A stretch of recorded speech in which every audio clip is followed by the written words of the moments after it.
Hello everyone, কেমন আছো সবাই? নিশ্চয়ই খুব ভালো আছো, আমিও খুব ভালো আছি। দিনটি ছিল 22শে জুন। আমরা সকাল সকাল বেরিয়ে পড়লাম পুজো দেওয়ার উদ্দেশ্যে, কারণ ওই দিন ছিল আমার বিবাহবার্ষিকী। কত শান্ত পরিবেশ, কত ভালো লাগছিল জানো না সেদিন বাইকে করে যেতে। যখন আমরা মায়ের বাড়ি পৌঁছলাম, মায়ের বাড়ির অবস্থা ঠিক এরকম ছিল, পাতা পড়ে বকুল ফুল পড়ে, কারণ সকাল থেকে প্রচণ্ড বৃষ্টি হয়েছে সেদিন। এখানে দেখো দুটো ছাগল হনুমান বাবাজির মন্দিরে উঠে প্রসাদ খেতে ব্যস্ত।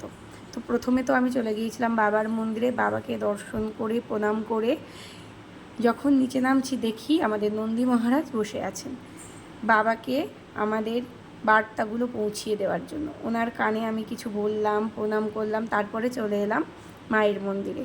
আজকে দেখো নাট মন্দিরটা একদম ফাঁকা। যখন পুজো শুরু হয় তখন এই নাট মন্দিরে পা দেওয়ার জায়গা থাকে না, এত ভক্তের ভিড় থাকে। মন্দিরটা বন্ধ আছে গো, মায়ের দর্শন করতে পারলাম না, বাইরে থেকেই প্রণাম করতে হলো। পুজো শুরু হলে তারপরে হয়তো দরজাটা খুলবে। তো আমাদের কাছে একটু সময় কম ছিল, তাই ওখান থেকে প্রণাম করে আমরা চলে এলাম আর এক মায়ের কাছে। এই মায়ের এই মূর্তিটার নাম কি বলো তো? তোমরা কি কেউ জানো? আমাকে অবশ্যই কমেন্ট করে জানিও। আমাদের বসিরহাটে এটা হলো নৈহাটি জোড়া মন্দির।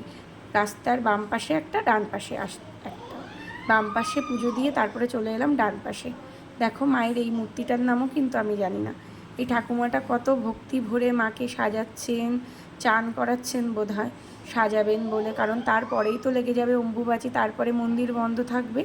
ওই জন্য কি অপূর্ব সুন্দর না মূর্তি দুটো, দেখলে চোখ ফেরানো যায় না। তারপর দেখো পাশেই আছে বাবার মন্দির। তো আমরা প্রণাম করে, মেয়েকে নিয়ে যাইনি, মেয়েকে রেখে গিয়েছিলাম। আর আমার হাজব্যান্ডের একটু কাজেরও তাড়া ছিল, আর বৃষ্টিও হচ্ছিল। তো ওই জন্য আমরা বেশিক্ষণ বসতে পারিনি পুজো হওয়া পর্যন্ত। পুজো হওয়া পর্যন্ত বসে থাকতে পারলে হয়তো ভালো লাগতো, কিন্তু পারিনি। পরে একদিন যাব, গিয়ে বসে থাকবো, মেয়েকেও নিয়ে যাইনি।